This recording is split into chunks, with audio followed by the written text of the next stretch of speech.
दोस्तों नए पुराने गाना सुनने के लिए हमारे यूट्यूब चैनल नरेश सब्सक्राइब करें। आना वो मोर नाम के तोर हाथ में गोदना गोदाले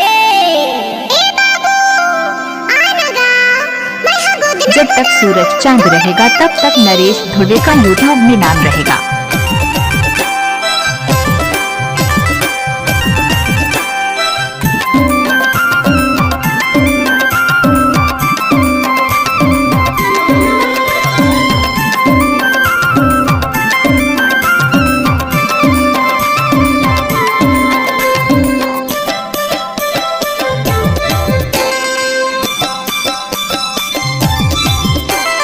मोरे नाम के भाई गोदना गोदाले वो मोरे नाम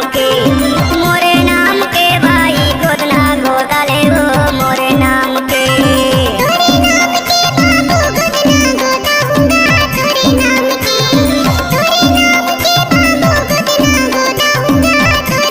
मोरे नाम के वो भाई मोरे नाम के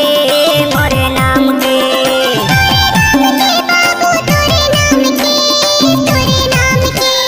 मोरे नाम के भाई गोदना गोदाले वो मोरे नाम के